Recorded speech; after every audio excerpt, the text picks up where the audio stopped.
ওং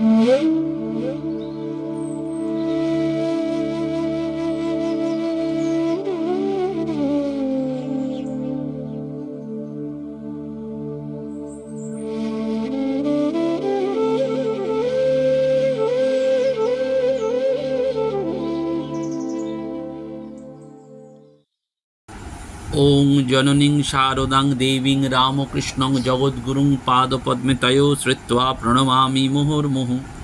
নমস্কার। শ্রী শ্রী ঠাকুর, শ্রী শ্রী মা এবং স্বামীজি মহারাজের রাতুল চরণে ভুলুণ্ঠিত প্রণাম জানাই। আজ আমরা ভক্তি নিয়ে আলোচনা করব।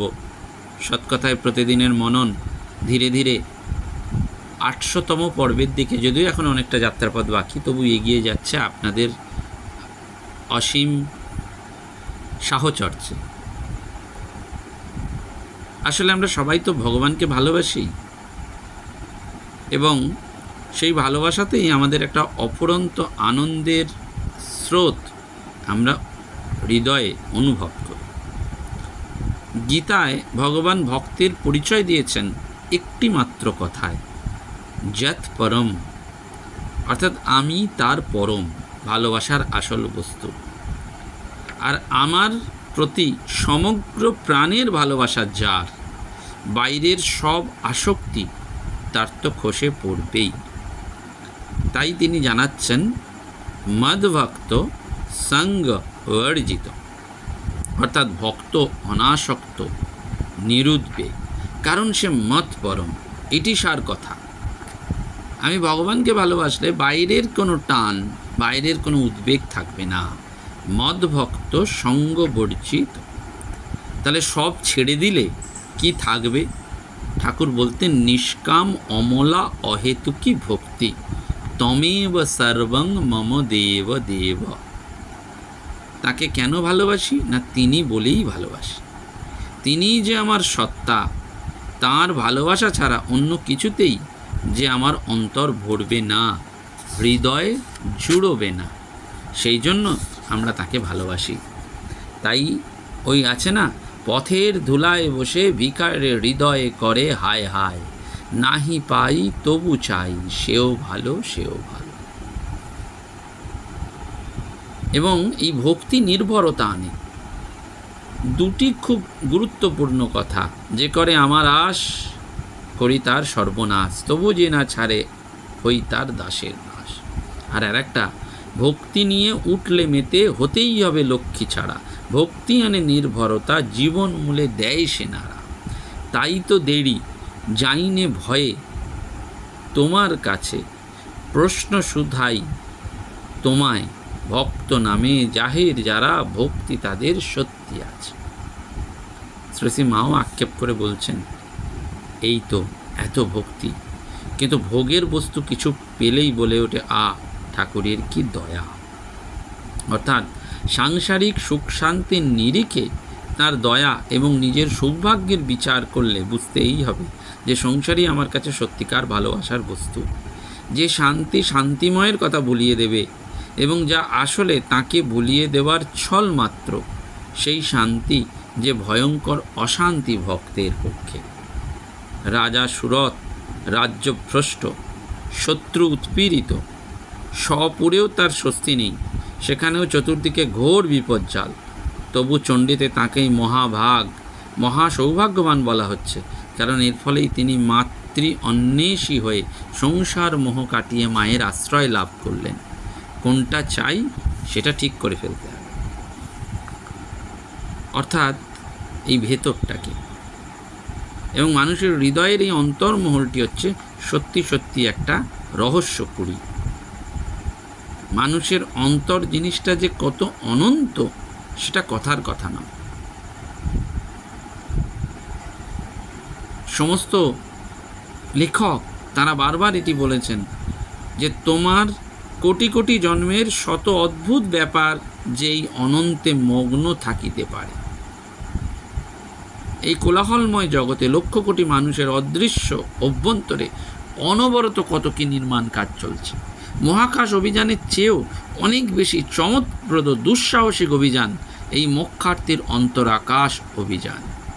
সেইখানে ডুব দিতে হবে, সেই জন্য হৃদি রত্নাকরের অগাধ জলে ডুব দিয়ে, অর্থাৎ সর্বদুঃখ হর রত্ন তুলে আনতে হবে, মানুষদের উদ্বুদ্ধ করতে হবে। এই পরস্তনটি আমাদের অন্তরাশ্রয় পরম সাথী দেবেন অনুরাগময় অনন্যা ভক্তি।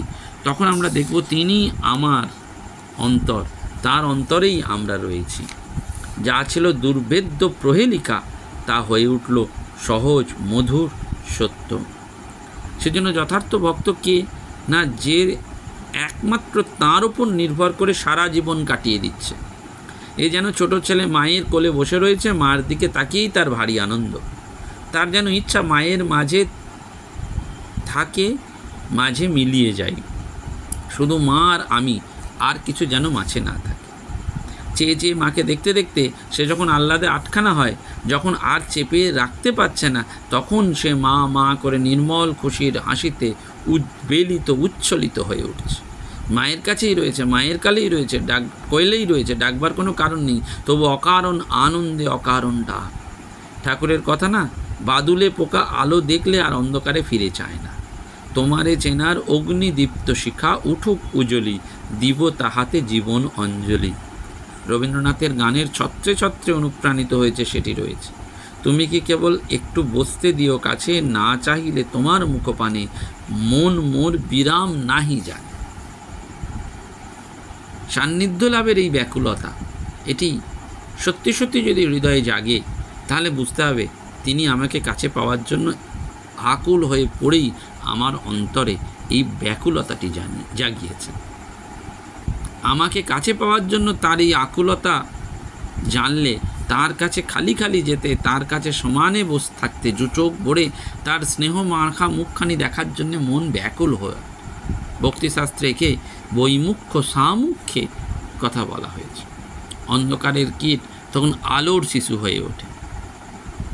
তখন যেন মনে মনে সেই মায়ের আহ্বান, বাবা আমার কাছে এসে বসো, আমার সামনে এসো।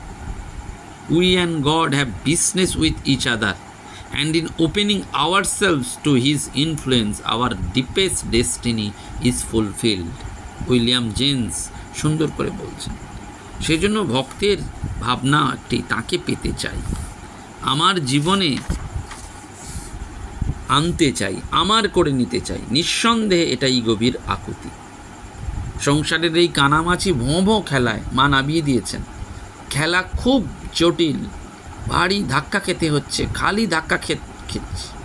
একবার বুড়ি ছুঁতে পারলেই বাঁচে, কিন্তু চোখের বাঁধনটা একটু আলগা না হলে সামনে থেকেও বুড়ি ছোঁয়া যাবে না। তাই কান্নায় ভেঙে পড়ে সাধকের সুরে বলতে হয়, খুলে দাও মা চোখের ঠুলি, দেখি শ্রীপদ অবিরত। তাকে পেয়ে ধন্য পরিপূর্ণ হতে পেরেছিলেন যিনি, নাগপঞ্চমীতে যার আবির্ভাব, তিনি হচ্ছেন মাস্টারমশাই। তাকে চাই বলে শরীর প্রাণ সব তাতে মগ্ন করতে হবে। যায় যাক শরীর, কিন্তু তার দর্শন বিনা আর বেঁচে থাকবো না, এমন ব্যাকুলতা হলে তবেই তিনি কৃপা করে দর্শন দেন। তখন আনন্দ, কেবল আনন্দ, সর্বাবস্থায় আনন্দ, সকল কাজে আনন্দ, ভেতরে আনন্দের বন্যা বয়ে যায়, মানুষ পরিপূর্ণ হয়ে যায়, জগৎ সংসার তখন ভুল হয়ে যায়। ভক্তের ভগবানের দিকে চেয়ে থাকাটুকু যেন এক অলিখিত মহাকাব্য, শেষ করা যায় না। আন্তর্জীবনে কত লঙ্কাকাণ্ড হচ্ছে, কুরুক্ষেত্রের পর সেই চেয়ে থাকাটুকু। এসেছি চাইতে, কাছে বসে তোমার দিকে চেয়ে থাকতে। কেন না, ও না চাহিলে ও মুখপানে মন মোর বিরাম নাহি জানে। কি ভাগ্যবানই না তারা, যারা অকাজের যত সব কাজ বলে মার্থার বোন মেরির মতন তোমার চরণ তলে বসে অনিমেষ নয়নে তোমাকে দেখে মনের স্বাদ মেটাচ্ছে। ভক্ত এবং ভগবানের সম্পর্ক এখানেই পরিপূর্ণতা, চরিতার্থতা, যাতে আর সব কিছু ফিকে হয়ে যায়, জলো হয়ে যায়। শুধু দুজন দুজনের দিকে চেয়ে রয়েছে, দুজনেই যেন পূর্ণ। স্বাদ মিটিয়ে দুজন দুজনকে দেখছে। এমনি করে মুখোমুখি সামনে তোমার থাকা, তোমাতে প্রাণ পূর্ণ করে রাখা। এ দয়া যে পেয়েছে তার লোভের সীমা নাই, সকল লোভ সে সরিয়ে ফেলে তোমায় দিতে ঠাঁই। এই আশ্রয়টাই তো পরিপূর্ণতা। একজন আশ্রয় পেয়ে পূর্ণ পরিপূর্ণ, অদ্বৈত তত্ত্বও সেখানে তুচ্ছ। তাই তো কথামৃতে ঠাকুর স্পষ্ট করে বলছেন, সব মন কুড়িয়ে যদি আমাতে এলো তাহলে তো সবই হলো। জগন্নাথ স্বামী নয়নপথগামী ভবতু মে। সেজন্য লর্ডস প্রেয়ার, আমি দেহসুখ চাই না, লোকমান্য চাই না, অষ্টসিদ্ধি চাই না, শতসিদ্ধি চাই না, মা তোমার পাদপদ্মে শুদ্ধা ভক্তি দাও। এই করো যেন তোমার ভুবন মোহিনী মায়ায় মুগ্ধ না হই। মা আমি যন্ত্র তুমি যন্ত্রী, আমি ঘর তুমি ঘরণী, আমি রথ তুমি রথী, যেমন চালাও তেমনি চলি, যেমন বলাও তেমনি বলি, যেমন করাও তেমনি করি। মা শরণাগত শরণাগত শরণাগত। সেজন্য আমি হরিনাম ছাড়তে পারছি না। কি করে ছাড়বো? হরি যে আমার অন্তর বাহির পূর্ণ হয়ে রয়েছে। হৃদয়ে হৃদয়ে অহেতুকি নিষ্কাম অমলা ভক্তির মাধুর্য সঞ্চার করতেই পরিপূর্ণ ভালোবাসার পরিপূর্ণ পাত্র নিয়ে ভগবান বারবার আমাদের কাছে এসেছেন। ভগবানকে কি কারণে ডাকা, তাকে লাভ করেই বা কী ফল, এসব কিচ্ছু জানি না, কিন্তু তাকে না ডেকে যে কিছুতেই প্রাণ স্থির থাকে না। প্রাণ নিংড়ানোই ভক্তির নামই অহেতুকী ভক্তি, যেমন নাকি প্রহ্লাদের ভক্তি। কোনো কামনাই, এমনকি ভবযন্ত্রণা থেকে মুক্তির বাসনাও তার মনে জাগেনি। তার মন হরিবিন্ন আর অন্য কিছুই বুঝত না। সেজন্য তিনি হরি হরি করে বেড়াতেন। হিরণ্যকশিপুকে সেই বালক প্রহ্লাদ বলেছিলেন, আমি হরিনাম ছাড়ব কি করে? হরি যে আমার অন্তর বাহির পূর্ণ হয়ে রয়েছে। সেই জন্য ভগবান এসেছেন। মরি মরি রূপহেরি নয়ন ফিরাতে নারী, হৃদয় সন্তাপহারী সাধ ধরি হৃদি পদে। এই এবং সেই জন্য ঠাকুর বারবার বলছেন, জগতে মাকে পেলে সব পাবে। জগতের মাকে পেতে হলে শরণাগত শিশুর বেড়াল ছানার মতন মায়ের ওপর পূর্ণ নির্ভরতা চাই। শুধু মায়ের একান্ত নির্ভর শিশু হয়েই সে মায়ের সঙ্গে নিবিড়তম সম্পর্কে আসতে পারে, মাকে 16 আনা নিজের করে পেতে পারে। সেই জন্য ঠাকুর সেই ছাঁচ গড়ে গেলেন। এটা নীতি শিক্ষা নীতি পালনের ব্যাপার নয়, শুধু ভালো হওয়া সচ্চরিত্র হওয়াই উদ্দেশ্য নয়। আকাঙ্ক্ষাটি যে তাঁর হওয়া, ভক্ত হওয়া, শরণাগত ভক্ত, মায়ের কোলের দুগ্ধপোষ্য শিশু। তার মুখের কান্না ছাড়া কোনো ভাষা নেই, আর তার সমস্ত কান্না মায়ের জন্য। এই তার একমাত্র মন্ত্র, মাতৃমন্ত্র। সে এখন সম্পূর্ণভাবে মাত্রে নির্ভর। তাকে রাখতে চাও তো রাখো, ফেলতে চাও তো ফেলো। সেজন্য উপনিষদের ঋষি বলছেন, পাণ্ডিত্যং নির্বিদ্য বাল্যে নানু তিষ্ঠেত। পাণ্ডিত্যকে অর্থাৎ অধ্যয়নলব্ধ সংস্কারগত বুদ্ধিকে অতিক্রম করে বাল্যে অর্থাৎ উপলব্ধির সারল্যে প্রতিষ্ঠিত হও। অধ্যয়নলব্ধ যে সংস্কারগত বুদ্ধি, তাকে অতিক্রম করতে হবে। ঠাকুর সেইটি আমাদের বুঝিয়েছেন। চিরশিশু হয়েছেন। সেজন্য অস্থির চিত্ত অশান্ত গিরিশের কানে বকলমার অমৃত মন্ত্র দিয়ে এই চিন্তা জর্জরিত যুগের সর্বমানবকে তার অভয় চরণে আত্মসমর্পণের মন্ত্রেই দীক্ষা দেওয়ার প্রবর্তন যেন তিনি করলেন। নাহং নাহং তুহু তুহু, নিজেকে বিলিয়ে দে তুই শূন্য করে। তার হয়ে যেতে হবে, সম্পূর্ণভাবেই তার। নিজেকে উজাড় করে দিতে হবে তার চরণে, দুহাত ভরে তাকে দিতে হবে সব পাটোয়ারি ছেড়ে। মরতে মরতে মরণটারে শেষ করে দে একেবারে, তারপরে সেই জীবন এসে আপন আসন আপনি লবে।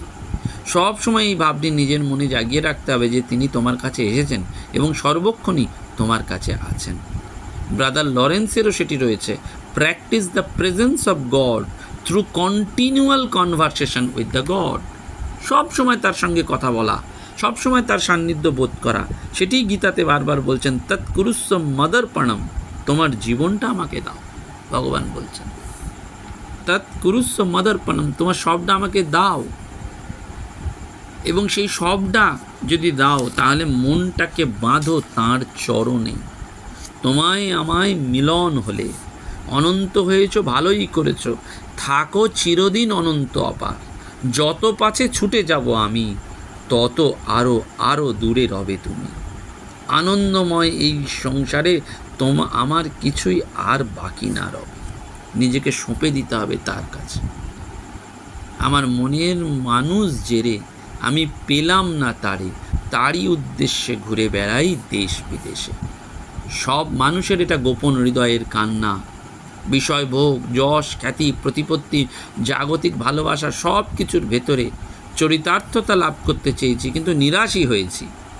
চাইছি যে অপরন্ত আনন্দ পাইনি, মরিয়াও মরে না আসার মতন সেই মরীচিকার পতন পেছনে আমরা ঘুরছি।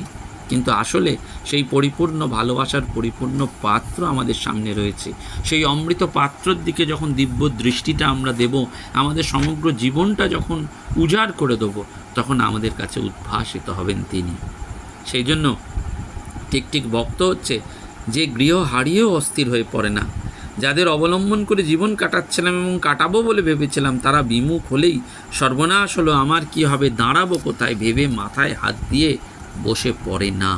কারণ ভগবানই যে সে ঠিক মনে প্রাণে তার অবলম্বন আশ্রয় করে নিয়েছে। সেই জন্য ঠাকুরের কথায় সে বাসা পাকড়েছে। সবাই ছেড়েছে যারে, নাই যার কেহ, তুমি আছো তার, আছে তব স্নেহ। নিরাশ্রয় যে জন, পথ যার গেহ, সেও আছে তব ভবনে। নমস্কার, ধন্যবাদ। প্রাণারাম প্রাণারাম প্রাণারাম প্রাণারাম প্রাণারাম প্রাণারাম। কি যেন লুকানো নামে তাই মিষ্ট এত তব নাম প্রাণারাম প্রাণারাম।